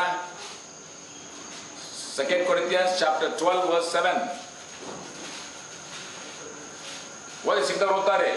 ಈ ಕಾರಣದಿಂದಲೂ ನನಗೆ ತಿಳಿಸಲ್ಪಟ್ಟ ರಹಸ್ಯಗಳು ಬಹು ವಿಶೇಷವಾಗಿರುವುದರಿಂದಲೂ ನಾನು ಹೊಗಳಿಕೊಳ್ಳದೆ ಸುಮ್ಮನೆ ಇರುತ್ತೇನೆ. ನಾನು ನನ್ನನ್ನು ಅತಿಶಯವಾಗಿ ಹೆಚ್ಚಿಸಿಕೊಳ್ಳಬಾರದೆಂದು, ನೋಡ್ರಿ, ನಾನು ನನ್ನನ್ನು ಅತಿಶಯವಾಗಿ ಹೆಚ್ಚಿಕೊಳ್ಳಬಾರದೆಂದು ಒಂದು ಶೂಲ ನನ್ನ ಶರೀರದಲ್ಲಿ ನಾಟಿದೆಯೋ, ಒಂದು ಶೂಲ ನನ್ನ ಶರೀರದಲ್ಲಿ ನಾಟಿದೆ. ಪೌಲನ ಶರೀರದಲ್ಲಿ ಒಂದು ಶೂಲ ನಾಟಿದೆ. ಇವತ್ತು ಎಷ್ಟೋ ಜನ ಸಮಸ್ಯೆ, ಅಯ್ಯ ಆ ಶೂಲ ಯಾವುದು, ಅಯ್ಯ ಆ ಶೂಲ ಯಾವುದು, ಆ ಶೂಲ ಯಾಕೆ ನಾಟಿದೆ ಎಂಬುದಕ್ಕೆ ಅದಕ್ಕೆ ಬದಲಾಗಿ ಇವರು ಆ ಶೂಲ ಕಂಡಿರಲೇ ಕಷ್ಟಪಡ್ತಾರೆ. ಒಂದು ಶೂಲ ನಾಟಿದೆ ನಿಜ, ಯಾತಕ್ಕಾಗಿ? ನಾನು ಹೆಚ್ಚಾಗಿ ಅತಿಶಯವಾಗಿ ನನ್ನನ್ನು ನಾನು ಹೆಚ್ಚಿಸಿಕೊಳ್ಳಬಾರದು ಎಂಬುದಕ್ಕೋಸ್ಕರವಾಗಿ, ಅದೇನರ್ಥ, ನನ್ನನ್ನು ನಾನು ತಗ್ಗಿಸಿಕೊಳ್ಳೋಕ್ಕೋಸ್ಕರವಾಗಿ ಈ ಒಂದು ಶೂಲ ನನ್ನಲ್ಲಿ ನಾಟಿದೆ. ಪೌಲ 3 ಸಲ ಪ್ರಾರ್ಥನೆ ಮಾಡ್ತಾನ್ರಿ, ದೇವರೇ ಈ ಪೀಡೆ ನನ್ನಿಂದ ತೆಗಿ, ದೇವರೇ ಈ ಪೀಡೆ ನನ್ನಿಂದ ತೆಗಿ, ದೇವರೇ ಈ ಪೀಡೆ ನನ್ನಿಂದ ತೆಗಿ. ಆದ್ರೆ ಅವನು ಗೊತ್ತಾಗ್ತದೆ, ಈ ಪೀಡೆ ಒಂದು ವೇಳೆ ಇಲ್ಲದೆ ಹೋಗಿದ್ರೆ ನಾನೇನ್ ಮಾಡ್ತಿದ್ದೆ, ಹೆಚ್ಚಾಗಿ ಹೆಚ್ಚಿಸ್ಕೊಡ್ತಾ ಇದೆ. ಆದ್ರಿಂದ ನಾನು ಹೆಚ್ಚಿಸ್ಕೊಳ್ಳಬಾರದಕ್ಕೋಸ್ಕರವಾಗಿಯೇ ಈ ಒಂದು ಶೂಲ ನನ್ನಲ್ಲಿ ನಾಟಿದೆ. ನನ್ನ ಪ್ರಿಯ ದೇವಜನರೇ, ನೆಬೂಕದ್ನೆಚ್ಚರನ ವಿಷಯವಾಗಿ ನೀವು ಕೇಳಿರ್ಬೋದಲ್ಲ. ನೆಬೂಕದ್ನೆಚ್ಚರನು ಒಂದ್ಸಲ ಅರಮನೆ ಮೇಲೆ ನಿಂತ್ಕೊಂಡು ಆತ ಹೇಳ್ತಾನೆ, ಓ ನಾನು ಕಟ್ಟಿಸಿದಂತ ಬಾಬೆಲ್ ಪಟ್ಟಣವೇ, ಇದು ನನ್ನ ಶಕ್ತಿ, ನನ್ನ ಸಾಮ್ರಾಜ್ಯ, ನನ್ನ ಆ ಒಂದು ಆಸ್ತಿ ಅಂತಸ್ತು ನಿಮಿತ್ತವಾಗಿ ಇಂಥ ವೈಭವದಲ್ಲಿ ನಾನು ಕಟ್ಟಿದ್ದೇನೆ ಎಂಬುದಾಗಿ ಆತನಲ್ಲಿ ಮೇಲೆ ನಿಂತುಕೊಂಡು ಆತನು ಹೇಳುವಂತವನಾಗಿದ್ದಾನೆ. ಮುಂದೆ ವಾಕ್ಯ ನಾವೇನ್ ನೋಡ್ತೀವಿ, ತಕ್ಷಣವೇ ಆತನು ದಬ್ಬಲ್ಪಟ್ಟವನಾಗಿ, ಜೋರಾಗಿ ಹೇಳ್ರಿ, ಪ್ರಾಣಿ ಹಾಗೆ ಹುಲ್ಲನ್ನ ತಿನ್ನುವುದಕ್ಕೆ ಹೋದ. ನೋಡ್ರಿ, ಯಾವಾಗ ಅವನು ನಾನು ಕಟ್ಟಿದಂತ ಬಾಬೆಲ್ ಪಟ್ಟಣವೇ ವೈಭವ ಎಂಬುದಾಗಿ ಅಹಂಕಾರದಲ್ಲಿ ಆತನು ಮೆರೆಯೋದಕ್ಕೆ ಹೋದ, ತಕ್ಷಣವೇ ಆತನು ತಳ್ಳಲ್ಪಟ್ಟವನಾಗಿ, ಆತನ ಮೈಯೆಲ್ಲ ಕೂದಲುಗಳು, ಮೈಯೆಲ್ಲ ಉಗುರು ಬಂದು ಪಶುಗಳ ಹಾಗೆ ಆತನು ಹುಲ್ಲನ್ನ ಮೇಯುವುದಕ್ಕೆ ಹೋದ. ಆ ನೆಬೂಕದ್ನೆಚ್ಚರ ಕೆಲವು ದಿನಗಳಾದ ಮೇಲೆ ಒಂದು ದಿನ ನಾವು ವಾಕ್ಯ ನೋಡ್ತೇವೆ, ಆತನು ಮೇಲಕ್ಕೆ ನೋಡಿದ. It's a beautiful passage. Nebuchadnezzar looked unto the heaven. ಅವಿಶ್ವಾಸಿ, ಅಹಂಕಾರಿ, ಆದ್ರೆ ನಥಿಂಗ್, ನನ್ನನ್ನು ಕರುಣಿಸು. ನೋಡ್ರಿ, ಆ ಮೇಲಕ್ಕೆ ನೋಡುವಂಥದ್ದು ತನ್ನನ್ನು ತಗ್ಗಿಸ್ಕೊಳ್ತಾ ಇದ್ದಾರೆ. ಸ್ವಾಮಿ, ನನ್ನಿಂದ ಏನು ಪ್ರಯೋಜನ ಇಲ್ಲ, ನನ್ನನ್ನು ಕರುಣಿಸು, ನನ್ನನ್ನು ಕ್ಷಮಿಸು. ಯಾವಾಗ ಅವನು ತನ್ನನ್ನು ತಗ್ಗಿಸ್ಕೊಂಡನೋ ನಾವು ಮುಂದೆ ನೋಡ್ತೀವಿ, ತಕ್ಷಣವೇ ದೇವರು ಅವನಿಗೆ ತಿರುಗಿ ಆ ಸಿಂಹಾಸನ ಮೇಲೆ ಕುಳ್ಳಿರಿಸಿದನು. ಇವತ್ತು ಕಠಿಣನಾದಂಥ ನೆಬೂಕದ್ನೆಚ್ಚರನಿಗೆ ಅಂಥ ತಗ್ಗಿಸ್ಕೊಳ್ಳೋಕಿದೆ. ಇವತ್ತು ಈ ದೇವರ ಮಕ್ಕಳ ಅಂತ ವಿಶ್ವಾಸಿಗಳಂತ ನಮಗೆ ಆ ತಗ್ಗಿಸ್ಕೊಳ್ಳೋಕೆ ಇಲ್ಲದಾಗಿದೆ. ಭಯಂಕರ ದುಃಖದ ಸಂಗತಿ. ಪೌಲನು ಅಷ್ಟು ಮಟ್ಟಿಗೆ ಬೆರೀತಾ ಇದ್ದ, ನಾನು ಅಂಥವನು, ನಾನು ಇಂಥವನು ಎಂಬುದಾಗಿ. ಕಡೆಗೆ ಇದೇ ಪೌಲನು ಹೇಳುವಂಥ ಮಾತು, I am what I am because of the grace of god. ನಾನು ಎಂಥವನಾಗಿದ್ದೇನೋ ದೇವರ ಕೃಪೆಯಿಂದ ಅಂಥವನಾಗಿದ್ದೇನೆ. ನಾನಿವತ್ತು ಉಳಿದಿರುವಂಥದ್ದು ದೇವರ ಕೃಪೆ. ನಾನಿವತ್ತು ಏನಾಗಿದ್ದೇನೋ ದೇವರ ಕೃಪೆ. ದೇವರ ಕೃಪೆ ಇಲ್ಲದೆ ಹೋದರೆ ಇವತ್ತು ದಿನವನ್ನು ಕಾಣ್ತಾ ಇರಲಿಲ್ಲ. ನನ್ನ ಪ್ರಿಯ ದೇವಜನರೇ, ಇವತ್ತು ನೀವು ಕೂಡ ಉಳಿದಿರಬೇಕಾದ್ರೆ ಅದು ದೇವರ ಕೃಪೆ ಗೊತ್ತಿದೆ ನಿಮಗೆ. ಯೇಸು ಕ್ರಿಸ್ತನ ಕೃಪೆ ಇಲ್ಲದೆ ಹೋಗಿದ್ದರೆ ಇವತ್ತು ನೀವು ದಿನವನ್ನು ಕಾಣ್ತಾ ಇರಲಿಲ್ಲ. ಯೇಸು ಕ್ರಿಸ್ತನ ಕೃಪೆ ಇಲ್ಲದೆ ಹೋಗಿದ್ದರೆ ಇವತ್ತು ನೀವು ಬರೋದಕ್ಕಾಗ್ತಾ ಇರಲಿಲ್ಲ. ಯೇಸು ಕ್ರಿಸ್ತನ ಕೃಪೆ ಇಲ್ಲದೆ ಹೋಗಿದ್ರೆ ನಿಮ್ಮ ಕುಟುಂಬ ಇವತ್ತು ಇರುವುದಕ್ಕೆ ಸಾಧ್ಯವಾಗ್ತಿರಲಿಲ್ಲ. ನೀವು ಉಳಿದಿರೋದಕ್ಕೆ, ನಿಮ್ಮ ಕುಟುಂಬ ಉಳಿದಿರೋದಕ್ಕೆ ಕಾರಣ ಅದು ಯೇಸು ಕ್ರಿಸ್ತನ ಕೃಪೆ ಮಾತ್ರವೇ. ಆತನ ಕೃಪೆ ಒಂದು ಕ್ಷಣದಲ್ಲಿ ಇಲ್ಲದೆ ಹೋದರೆ ನಾವೆಲ್ಲರೂ ಕೂಡ ಸರ್ವನಾಶ ಆಗ್ತೀವಿ. ಅರ್ಥ ಮಾಡ್ಕೊಳ್ರಿ. ಹಿಂಸೆಗಳು, ಸಂಕಟಗಳು, ಕಣ್ಣೀರು, ವೇದನೆ, ದುಃಖ, ಕಾರ್ಯಗಳು ನಮ್ಮನ್ನ ತಗ್ಗಿಸಿಕೊಳ್ಳೋದಕ್ಕೆ ಅವಕಾಶ ಮಾಡಿಕೊಡುವಂಥದ್ದಾಗಿದೆ. ಅದಕ್ಕಾಗಿ ನೋಡ್ತೇವೆ, ಕಷ್ಟಗಳು ನಿಮ್ಮ ನಂಬಿಕೆ ಶೋಷಣೆ ಪಡಲಿ, ಆಗ ಆ ತಾಳ್ಮೆ ನಮಗೆ ಬರುವಂಥದ್ದಾಗಿದೆ. ಆಗ ಮಾತ್ರವೇ ತಗ್ಗಿಸಿಕೊಳ್ಳಕ್ಕೆ ಬರುವಂತ ಮಾತ್ರ, ಆಗ ಮಾತ್ರವೇ ಯೇಸು ಕ್ರಿಸ್ತನ ಪಾದವನ್ನು ಆಶ್ರಯಿಸುವಂತರಾಗಿದ್ದೇವೆ. ಆದಿಕಾಂಡ ಪುಸ್ತಕ 32ನೇ ಅಧ್ಯಾಯದಲ್ಲಿ ಯಾಕೋಬನು ಇಡೀ ರಾತ್ರಿ ಆತನು ಹೋರಾಡದ, ಯುದ್ಧ ಮಾಡ್ದ ದೇವರ ಜೊತೆಯಲ್ಲಿ. ಯಾವನೊಬ್ಬ ಮನುಷ್ಯ ನೆನೆಸ್ಕೊಂಡು ಆತನು ದೇವರ ವಿರುದ್ಧವಾಗಿ ಯುದ್ಧ ಮಾಡ್ದ. ಆದ್ರೆ ಎಲ್ಲಿಯ ತನಕ ಯುದ್ಧ ಮಾಡ್ದ? ಅವನ ಕಾಲು ಮುರಿಯುವ ತನಕ. ಯಾವಾಗ ಅವನ ಕಾಲು ಮುರಿಯಲ್ಪಡ್ತೋ ತಕ್ಷಣ ಅವನು ಗೊತ್ತಾಯ್ತು, ನಾನು ಹೋರಾಡ್ತಿರುವಂಥದ್ದು ದೇವರ ವಿರುದ್ಧವಾಗಿ ಎಂಬುದಾಗಿ ಹೇಳಿ ತನ್ನನ್ನು ಸಂಪೂರ್ಣವಾಗಿ ತಗ್ಗಿಸಿಕೊಂಡು ದೇವರ ಪಾದವನ್ನ ಹಿಡಿದ. ದೇವರೇ, ನನ್ನನ್ನು ಆಶೀರ್ವದಿಸಿದ ಹೊರತು ನಾನು ನಿನ್ನ ಕಾಲನ್ನು ಬಿಡೋದಿಲ್ಲ. ನನ್ನ ಪ್ರಿಯ ದೇವಜನರೇ, ನಮ್ಮ ವಿಶ್ವಾಸದ ಜೀವಿತದಲ್ಲಿ ನಿಜವಾದ ತಗ್ಗಿಸುವಿಕೆ, ನಿಜವಾದ ತಾಳ್ಮೆ, ನಿಜವಾದ ಸೈರಣೆ ನಮ್ಮ ಜೀವಿತದಲ್ಲಿ ಬರಬೇಕಾದರೆ ಹಿಂಸೆ ಸಂಕಟಗಳನ್ನ ಹಾದು ಹೋದಾಗ ಮಾತ್ರವೇ. ಹಿಂಸೆ ಸಂಕಟಗಳು ನಮ್ಮ ನಂಬಿಕೆಯನ್ನು ಸಾಬೀತುಪಡಿಸುವಂತದ್ದಾಗಿದೆ. The trials will prove that whether we have genuine faith or not. The trials will purify us. ಹಿಂಸೆಗಳು ನಮ್ಮನ್ನು ಶುದ್ಧೀಕರಿಸುವಂತಾಗಿದೆ. ಮೂರನೇದಾಗಿ, the trials will make us to humble ourselves and to depend upon Lord Jesus Christ. ನಮ್ಮನ್ನು ನಾವು ತಗ್ಗಿಸಿಕೊಂಡವರಾಗಿ ಕ್ರಿಸ್ತನ ಪಾದವನ್ನ ಆಶ್ರಯಿಸುವಂತವರಾಗಿದ್ದೇವೆ. ನಾಲ್ಕನೇದಾಗಿ, it is the trials, ಹಿಂಸೆಗಳು, ಕಣ್ಣೀರು, ಕಾಯಿಲೆಗಳು, ಸಂಕಟ ಬರುವಂತ ಸಮಯದಲ್ಲಿ ಮಾತ್ರವೇ. That is the situation where the power of God will be released. Hallelujah. ನಿಜವಾಗಿ ಕೂಡ ದೇವರ ಯೇಸು ಕ್ರಿಸ್ತನ ಸರ್ವಶಕ್ತಿಯತೆಯನ್ನ, ಆತನ ಶಕ್ತಿ ಎಂತದೆಂಬುದಾಗಿ ಅನುಭವಿಸಬೇಕಾದ್ರೆ ನಾವು ಹಿಂಸೆಗಳನ್ನ ಹಾದು ಹೋದಾಗಲೇ. ಎಲ್ಲಿಯ ತನಕ ಹಿಂಸೆಗಳನ್ನ ಹಾದು ಹೋಗೋದಿಲ್ವೋ ನಮ್ಮ ಸ್ವಂತ ಬಲವನ್ನು ಆಶ್ರಯಿಸಿಕೊಂಡಿರ್ತೀವಿ. ಯಾವಾಗ ನಾವು ಬಲಹೀನರಾಗುತ್ತೇವೋ, ಯಾವಾಗ ನಾವು ಸೋತು ಹೋಗ್ತೇವೋ, ಯಾವಾಗ ನಾವು ಕಷ್ಟಗಳನ್ನು ಹಾದು ಹೋಗ್ತೇವೋ ಆಗ ಮಾತ್ರವೇ ಕ್ರಿಸ್ತನ ಬಲಾಢ್ಯವಾದ ಆ ಒಂದು ಬಲದ ಅನುಭವ ನಮಗೆ ಆಗುವಂತದ್ದಾಗಿದೆ. ಅಲ್ಲಿ ತನಕ ಅನುಭವ ನಮಗೆ ಆಗೋದೇ ಇಲ್ಲ. You will never experience the Lord Jesus Christ power, the almighty power in your life until and unless you pass through the trials of your life.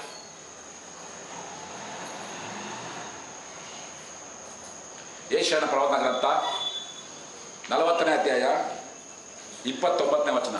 Isaiah chapter 40 verse 29. He giveth power to the faint, to them that have no might he increaseth strength. Yes, ದಯವಿಟ್ಟು ನೋಡ್ರಿ ವಾಕ್ಯ, ದಯವಿಟ್ಟು ಕನ್ನಡ ತೆಗಿರಿ. ಸೋತವನಿಗೆ ತ್ರಾಣವನ್ನ ನೋಡ್ರಿ. ಯಾರಿಗೆ ತ್ರಾಣ? ಯಾವನು ಸೋತೋಗಿದನೋ, ಅಯ್ಯೋ ದೇವರೇ ನಾನು ಸೋತೋಗಿದ್ದೇನೆ ಎಂಬುದಾಗಿ ಹೇಳ್ತಾನೋ ಅವನಿಗೆ ದೇವರು ತ್ರಾಣವನ್ನ ಕೊಡುವಂತನಾಗಿದ್ದಾನೆ. ನೆಕ್ಸ್ಟ್, ಅನುಗ್ರಹಿಸಿ ನಿರ್ಬಲನಿಗೆ ನೋಡ್ರಿ, ನಿರ್ಬಲನಿಗೆ ಬಹು ಬಲವನ್ನ ದಯಪಾಲಿಸುವಂತವನಾಗಿದ್ದಾನೆ. ಎಲ್ಲಿ ತನಕ ನಾನು ಬಲ ಇದೆ ಅಂತ ಹೇಳುವಾಗ ದೇವರು ಸುಮ್ಮನೆ ಅವತ್ತಪ್ಪ ನೀ ಬಲ ಇದೆಯಾ, ಹೋಗು ಮಾಡೋ, ಏನ್ ಮಾಡ್ತೇವೆ ಮಾಡೋ. ಯಾವಾಗ ನಾವು ನಿರ್ಬಲನಾಗಿ ದೇವರೇ ನನ್ನ ಬಲದಿಂದ ನನಗೆ ತ್ರಾಣ ಇಲ್ಲ, ಸೋತು ಹೋಗಿದ್ದೇನೆ, ಕುಗ್ಗಿ ಹೋಗಿದ್ದೇನೆ, ನನಗೆ ಇನ್ಯಾವ ಗತಿಯೂ ಕೂಡ ಇಲ್ಲ ಎಂಬುದಾಗಿ ಯೇಸು ಕ್ರಿಸ್ತನ ಪಾದವನ್ನು ಆಶ್ರಯಿಸ್ತೇವೋ ಆಗ ಮಾತ್ರವೇ we will experience the mighty power of lord Jesus Christ. Hallelujah, hallelujah. ಇವತ್ತು ಯಾಕೆ ನಾವು ವಿಶ್ವಾಸ ಕುಟುಂಬದಲ್ಲಿ ಈ ದೇವರ ಬಲವನ್ನು ನಾವು ಅನುಭವಿಸ್ತಾ ಇಲ್ಲ? ಯಾಕಂದ್ರೆ ನಾವು ಬಲಹೀನರೆಂಬುದಾಗಿ ಒಪ್ಕೊಳ್ತಾ ಇಲ್ಲ, ನಾವು ನಿರ್ಬಲರೆಂಬುದಾಗಿ ಒಪ್ಕೊಳ್ತಾ ಇಲ್ಲ. ಅಯ್ಯೋ ನನಗೆ ಶಕ್ತಿ ಇದೆ, ಅಯ್ಯೋ ನಮ್ಗೆ ಜ್ಞಾನ ಇದೆ, ಓ ಬ್ಯಾಂಕಲ್ಲಿ ಲೋನ್ ಕೊಡ್ತಾರೆ, ಓ doctor ನೋಡ್ಕೊತಾನೆ. We are depending upon the banks and we are depending upon the hospitals and the doctors. They are the dust in front of God. ಎಲ್ಲವನ್ನು ಕೂಡ ಬಿಟ್ಟು ದೇವರೇ ನಾನು ನಿರ್ಗತಿಕನು, ನಾನು ನಿರ್ಬಲನು, ನನಗೆ ಸಹಾಯ ಕೊಡುವುದಾಗಿ ಯೇಸು ಸ್ವಾಮಿಯ ಪಾದವನ್ನು ಆಶ್ರಯಿಸುವಾಗ then you will experience the mighty power of Lord Jesus Christ. ಯೆಹೋಷಾಫಾಟನ ಜೀವಿತ ನೀವು ಓದಿ ನೋಡ್ರಿ ಅರಸರ ಪುಸ್ತಕದಲ್ಲಿ. ಆದ್ರೊಂದು ಪ್ರಾರ್ಥನೆ ಮಾಡ್ತಾನೆ, ದೇವರೇ ಮಹಾ ಸೈನ್ಯ ನನ್ನನ್ನು ಸುತ್ತಲೂ ಕೂಡ ಆವರಿಸಿಕೊಂಡಿದೆ, ಅವರ ವಿರುದ್ಧವಾಗಿ ಹೋರಾಡಲು ನನ್ನ ಕೈಲಿ ಬಲ ಇಲ್ಲ, ಶಕ್ತಿ ಸಾಲದು, ಏನ್ ಮಾಡ್ಬೇಕೆಂಬುದಕ್ಕೆ ಗೊತ್ತಿಲ್ಲ. ನಮ್ಮ ಕಣ್ಣುಗಳು ನಿನ್ನನ್ನೇ ನೋಡ್ತವೆ. Hallelujah, hallelujah. ನನ್ನ ಪ್ರಿಯ ಸಹೋದರ ಸಹೋದರೇ, ಕಷ್ಟವೋ ಸಂಕಟವೋ ಹಿಂಸೆಯೋ ನೀವು ಯಾವ ಸ್ಥಿತಿಯಲ್ಲಿ ಹಾದು ಹೋಗ್ತಾ ಇದ್ರು ಕೂಡ ಕ್ರಿಸ್ತ ಯೇಸುವನ್ನು ದೃಷ್ಟಿಸಿರಿ, ಒಪ್ಕೊಳ್ರಿ. ಸ್ವಾಮಿ ನಮ್ಮಲ್ಲಿ ಬಲಹೀನ, ನಿರ್ಬಲರಾಗಿದ್ದೇವೆ, ಸೋತು ಹೋಗಿದ್ದೇವೆ, ಕರುಣಿಸಬಹುದಾಗಿ ಆತನನ್ನು ದೃಷ್ಟಿಸುವಾಗ ವಾಕ್ಯ ನೋಡ್ತೇವೆ, ಆತನ ದೃಷ್ಟಿಸುವವರು ಪ್ರಕಾಶವನ್ನು ಹೊಂದುವರು. ಹದ್ದಿಗೆ ಬರುವಂಥ ಯೌವನವನ್ನು ತಿರುಗಿ ಬರಮಾಡುತ್ತೇನೆ ಎಂದು ವಾಗ್ದಾನ ಮಾಡಿದ್ದಾನೆ. ಯುವಕರು ದಣಿದು ಹೋಗುವರು, ತರರು ಬಳೆ ಸೊರೆಗೋರು ಯಹೋ ನಿಲ್ಲಿಸುವವರು ಹೊಸ ಬಲವನ್ನು ಹೊಂದುವರು. 2 ಕೊರಿಂಥ 12ನೇ ಅಧ್ಯಾಯ 9-10 ವಚನ ಓದಿ. 2 Corinthians chapter 12 verse 9 and 10. ಇದೇ ಪೌಲನು ತಿರುಗಿ ಅದನ್ನೇ ಹೇಳ್ತಾನೆ. ಮೊದಲು ಈ ಪೀಡೆ ನನ್ನಿಂದ ತೆಗಿ, ಈ ಪೀಡೆ ನನ್ನಿಂದ ತೆಗಿ ಎಂದು ಹೇಳುತ್ತಾ ಅದೇ ಪೌಲ ಹೇಳುತ್ತಾ ಮಾತನ್ನ ಹೋದ್ರೆ. And he said unto me, my grace is sufficient for thee, for my strength is made perfect in weakness. ನೋಡ್ರಿ, my strength is made perfect in your weakness. ಕಡಿ ಮಾಡಿ sir. Most gladly therefore will I rather glory in my infirmity, yes, that the power of Christ may rest upon me. ನೋಡ್ರಾ how beautifully ನಾವು change. ಮೊದಲು prayer ಮಾಡ್ತಾರೆ, ದೇವರೇ ತೆಗಿ ತೆಗಿ ತೆಗಿ ಎಂಬುದಾಗಿ. ಈಗ ಏನಾಗ್ತದೆ, ಐ ಆಮ್ ಎಂಜಾಯಿಂಗ್ ದಟ್. ನಾನು ಬಲಹೀನತೆ ನಾನು ಪೂರ್ಣ ಸಾಧಕವಾಗಿದ್ದೇನೆ, ನಾನು ಸಂತೋಷ ಪಡ್ತೇನೆ. ಯಾಕಂದ್ರೆ ನಾನು ಯಾವಾಗ ಬಲಹೀನನಾಗಿದ್ದೇನೋ, when I am weak I am strong. ಹೋದ್ರಿ ಆ ವಾಕ್ಯನ ಕನ್ನಡದಲ್ಲಿ. ಈ ಪೀಡೆಯು 9 ಹೋಗ್ಬಿಡಿ, verse 9. ನನ್ನ ಕೃಪೆಯೇ ನಿನಗೆ ಸಾಕು, ಬಲಹೀನತೆಯಲ್ಲಿಯೇ ಬಲವು ಪೂರ್ಣ ಸಾಧಕವಾಗುತ್ತದೆ ಎಂದು ನನಗೆ ಹೇಳಿದ್ದಾನೆ. ಹೀಗಿರಲಾಗಿ ಕ್ರಿಸ್ತನ ಬಲವು ನನ್ನಲ್ಲಿ ನೆಲೆಸಿಕೊಂಡಿರಬೇಕೆಂದು ಸಾಗುವ ನಿರ್ಬಲಾವಸ್ಥೆಗಳ ವಿಷಯವಾದಲ್ಲಿಯೇ ಬಹು ಸಂತೋಷ. ನೋಡ್ರಿ, ಈಗ ಬಹು ಸಂತೋಷ ಪಡುತ್ತೇನೆ. ಅದಕ್ಕೆ ನೋಡಿದ್ರು ಆ ತಾಳ್ಮೆ ಸಿದ್ಧಿಗೆ ಬರಲಿ, ಆಗ ನಾವು ಶಿಕ್ಷಿತರು ಸರ್ವಸ್ವನವರು ಆನಂದ ಪಡ್ರಿ ಎಂಬುದಾಗಿ ಹೇಳ್ತಾನೆ. ಯಾಕೊಬ್ರು ಬರ್ಪತ್ರಿಕೆ ಗಟ್ಟಿ ಮಾಡಿ ಹೆಚ್ಚಳ ಪಡಬೇಕು. ಆದ್ದರಿಂದ ಕ್ರಿಸ್ತನ ನಿಮಿತ್ತ ನನಗೆ ನಿರ್ಬಲಾವಸ್ಥೆಯು, ತಿರಸ್ಕಾರವು, ಕೊರತೆಯು, ಹಿಂಸೆಯು, ಇಕ್ಕಟ್ಟು ಸಂಭವಿಸಿದಾಗ ಸಂತುಷ್ಟನಾಗಿದ್ದೇನೆ. ನಾನು ಯಾವಾಗ ನಿರ್ಬಲನಾಗಿದ್ದೇನೋ ಆವಾಗಲೇ ಬಲವುಳ್ಳವನು. ಹಾಲೆಲೂಯಾ. ನಾನು ಯಾವಾಗ ನಿರ್ಬಲನಾಗಿದ್ದೇನೋ ಆವಾಗಲೇ ಬಲವುಳ್ಳವನಾಗಿದ್ದೇನೆ. ಬಹುಶಃ ನೀವು ಯೋಚನೆ ಮಾಡಬಹುದು, ಯಾವಾಗ ನಿರ್ಬಲ ಆಯ್ತನೋ ಅಷ್ಟೇ ನನ್ನ ಕಥೆ ಮುಗಿದೋಯ್ತು, ಅಷ್ಟೇ ನನ್ನ ಮನೆ ಮುಗಿದೋಯ್ತು, ಅಷ್ಟೇ ನನ್ನ ಕುಟುಂಬ ಮುಗಿದೋಯ್ತು. ಆದ್ರೆ ಇವತ್ತು ನಿಮ್ಮ ಜೀವಿತವನ್ನು ಮಾರ್ಪಡಿಸ್ಕೊಡ್ರಿ, ನಿಮ್ಮ ಆಲೋಚನೆ ಮಾರ್ಪಡಿಸ್ಕೊಡ್ರಿ, ದೇವರೇ ಡಿಕ್ಲೇರ್ ಮಾಡ್ರಿ, when I am weak I am strong. ನಾನು ಯಾವಾಗ ಬಲಹೀನಾಗಿದ್ದೇನೋ ಆವಾಗಲೇ ನಾನು ಸಂತುಷ್ಟ ಆಗಿದೆ. ಯಾಕಂದ್ರೆ ದೇಶಕ್ಕೋಸ್ಕರ ಬಲವು ನನ್ನನ್ನು ಬಲಪಡಿಸುವಂತಾಗಿದೆ. ಆಗ ಮಾತ್ರ ಪೌಲ ನಾವು ಹೇಳದ ರೀತಿಯಲ್ಲಿ ಹೇಳ್ಬೋದು, ನನ್ನನ್ನು ಬಲಪಡಿಸುವಾದಲ್ಲಿ ಇದ್ದುಕೊಂಡು ಎಲ್ಲಕ್ಕೂ ಶಕ್ತನಾಗಿದ್ದೇನೆ. ಫಿಲಿಪ್ಪಿ ಪತ್ರಿಕೆ 4ನೇ ಅಧ್ಯಾಯ 13ನೇ ವಚನ. ಆದ್ರಿಂದ 4ನೇದಾಗಿ ನಾವು ನೋಡುವಂತದ್ದು, if you want the power of God be release in your life, in your family, only when you pass through the trials and tribulations of this life, ಹಿಂಸೆಗಳನ್ನು ಹಾದು ಹೋಗುವಾಗ ಮಾತ್ರವೇ ಯೇಸು ಕ್ರಿಸ್ತನ ಬಲಾಢ್ಯವಂತ ಶಕ್ತಿಯನ್ನು ನೀನು ಅನುಭವಿಸುವುದಕ್ಕೆ ಸಾಧ್ಯ.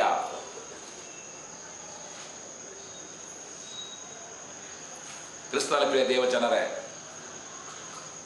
ಯಾವುದೋ ಒಂದು ಟೆಸ್ಟ್ ನಾನು ಓದಿ, ಯಾವುದೋ ಒಂದು ಅನುಭವ ಇಲ್ಲದೆ ಬರೀ ಪುಸ್ತಕ ನಿಮಿತ್ತವಾಗಿ ಈ ವಾಕ್ಯನ ಹೇಳ್ತೀನಿ ಅಂತ ದಯವಿಟ್ಟು ಆಲೋಚನೆ ಮಾಡಕ್ ಹೋಗ್ಬೇಡ್ರಿ.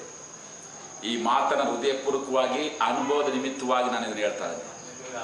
ಯೇಸು ಕ್ರಿಸ್ತ ನಿಮಿತ್ತವಾಗಿ ಊಟ ಹೊಡಿಸ್ಕೊಂಡಿದ್ದೀನಿ, ಉಗಿಸ್ಕೊಂಡಿದ್ದೀನಿ, ಬಯಸ್ಕೊಂಡಿದ್ದೀನಿ, ಅವಮಾನಗಳನ್ನ ನಾನು ಎಷ್ಟೋ ದಾಟಿ ಹೋಗಿದ್ದೀನಿ.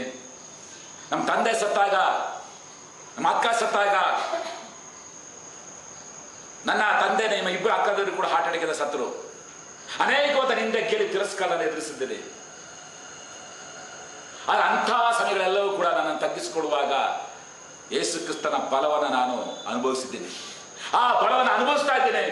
ಅದರ ನಿಮಿತ್ತವಾಗಿಯೇ ನಾನು ಯಾವುದೇ ರೀತಿಯಂತ ಏನೇ ಕಷ್ಟಗಳು ಬರಲಿ, ಏನೇ ಹಿಂಸೆ ಬರಲಿ, ಯಾಕೆ ದೇವರೇ ಹಿಂಗಾಯ್ತು ಎಂಬುದಾಗಿ ಆಲೋಚನೆ ಮಾಡುವಂಥದ್ದು ಕೂಡ ನನಗಿಲ್ಲ.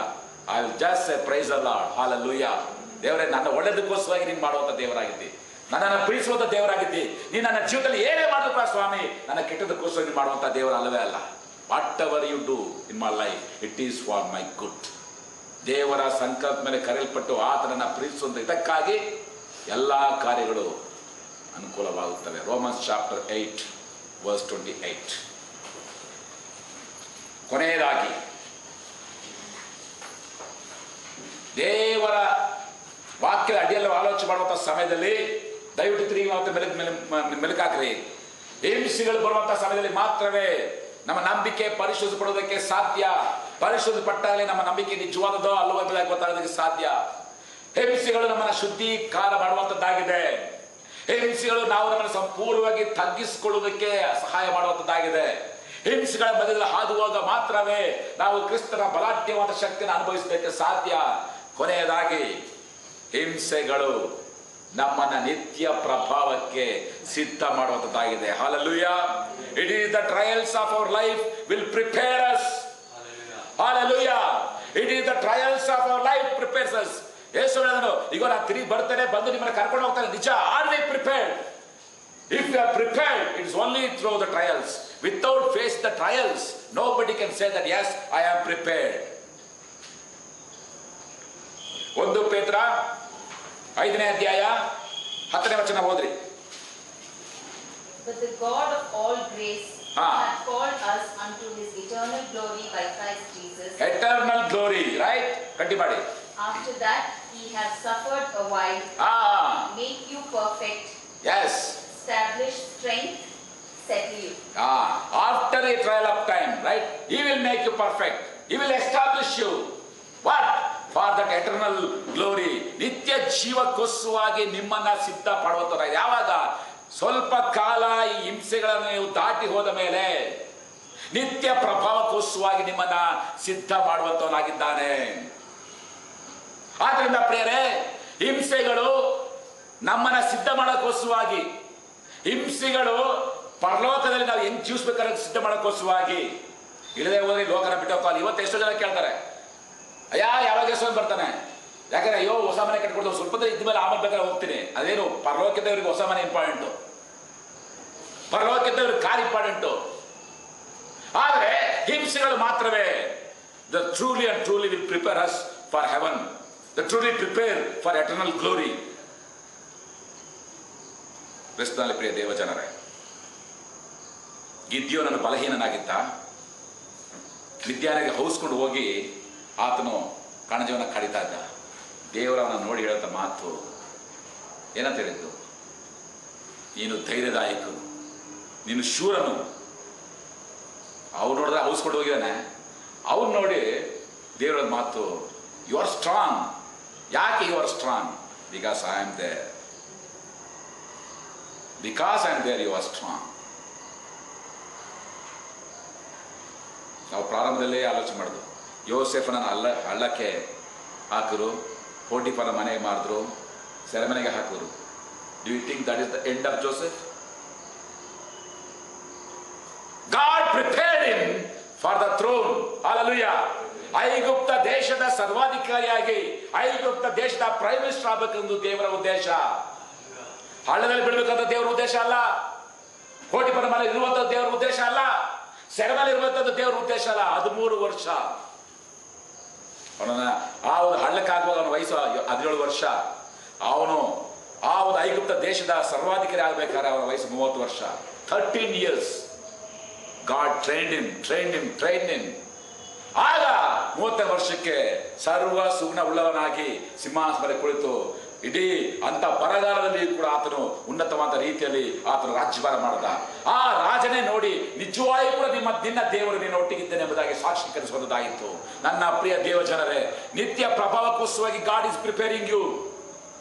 ಆಲೋಚನೆ ಮಾಡ್ರಿ, ಒಂದು ವೇಳೆ ವೈಯಕ್ತಿಕವಾದ ಸಮಸ್ಯೆ ಇರ್ಬೋದು, ಒಂದು ವೇಳೆ ಗಂಡನ ಮಧ್ಯೆ ಸಮಸ್ಯೆ ಇರ್ಬೋದು, ಒಂದು ವೇಳೆ ಮಕ್ಕಳ ಮಧ್ಯೆ ಸಮಸ್ಯೆ ಇರ್ಬೋದು. ಇವೆಲ್ಲವೂ ಕೂಡ ಇವುಗಳ ನೀನು ಹಾದು ಹೋಗುವಾಗ believe and remember one thing, that God is preparing you for the eternal glory. ಹೌದು ಯೇಸುವೆ, ನಿತ್ಯ ಪ್ರಭಾವಕ್ಕೋಸ್ಕರವಾಗಿ ನನ್ನನ್ನು ನೀನು ಸಿದ್ಧ ಮಾಡ್ತಿದ್ದೆ, ಅದಕ್ಕಾಗಿ ನೀನು ಸ್ತೋತ್ರ ಎಂಬುದಾಗಿ. ಆದ್ದರಿಂದ ಪ್ರಿಯ ದೇವಜನರೇ, ಸೋತೋಗ್ಬೇಡ್ರಿ. ಯಾಕಪ್ಪ ಇಂಥ ಕಷ್ಟ, ಯಾಕಿಂತ ಕಾಯಿಲೆ, ಯಾಕಿಂತ ದುಃಖ, ಯಾಕಿಂತ ನೋವು, ಯಾಕಿಂತ ಕಣ್ಣೀರೆಂಬುದಾಗಿ ಸೋತೋಗ್ಬೇಡ್ರಿ. ಧೈರ್ಯವಾಗಿರ್ರಿ, ಧೈರ್ಯವಾಗಿರ್ರಿ. ಹಿಂಸೆಗಳು ನಿಮ್ಮ ನಂಬಿಕೆಯನ್ನು ದೃಢಪಡಿಸುವಂಥದ್ದಾಗಿದೆ. ಹಿಂಸೆಗಳು ನಿಮ್ಮನ್ನು ಶುದ್ಧೀಕರಿಸುವಂಥದ್ದಾಗಿದೆ. ಹಿಂಸೆಗಳು ನಿಮ್ಮನ್ನು ತಗ್ಗಿಸಿಕೊಂಡು ದೇವರ ಕ್ರಿಸ್ತನ ಪಾದವನ್ನು ಆಶ್ರಯಿಸುವ ಹಾಗೆ ಮಾಡುವಂಥದ್ದಾಗಿದೆ. ಹಿಂಸೆಗಳು ನೀವು ದೇವರ ಆ ಒಂದು ಬಲಾಢ್ಯವಾದ ಶಕ್ತಿಯನ್ನು ಅನುಭವಿಸುವ ಹಾಗೆ ಮಾಡುವಂಥದ್ದಾಗಿದೆ. ಹಿಂಸೆಗಳು ನಿತ್ಯ ಪ್ರಭಾವಕ್ಕೆ ನಿನ್ನನ್ನು ನನ್ನನ್ನು ಸಿದ್ಧ ಮಾಡುವಂಥದ್ದಾಗಿದೆ. ಸೋತು ಹೋಗುವಂಥ ಅವಶ್ಯಕತೆ ಇಲ್ಲ, ಕುಗ್ಗಿ ಹೋಗುವಂಥ ಅವಶ್ಯಕತೆ ಇಲ್ಲ. ನಮ್ಮನ್ನು ನಾವು ತಗ್ಗಿಸ್ಕೊಳ್ಳೋಣ ಕ್ರಿಸ್ತನ ಪಾದದಲ್ಲಿ. ಧೈರ್ಯವಾಗಿ ಹಿಂಸೆಗಳ ಎದುರಿಸೋಣ, ದೇವರಿಗೆ ಸ್ತೋತ್ರ ಸಲ್ಲಿಸೋಣ, ಕ್ರಿಸ್ತನ ಸಾಕ್ಷಿಗಳಾಗಿ ಜೀವಿಸೋಣ. ಆ ನಿತ್ಯ ಪ್ರಭಾವಕ್ಕೋಸ್ಕರವಾಗಿ ನಾವು ಸಿದ್ಧರಾಗಿರೋಣ. ಅದು ಸಿದ್ಧರಾಗಿರುವ ಹಾಗೆ ದೇವರ ಆತ್ಮ ತಾನೇ ನಮ್ಮನ್ನು ಬಲಪಡಿಸಲಿ, ಆಶೀರ್ವದಿಸಲಿ, ನಡೆಸಲಿ. ಆಮೇಲೆ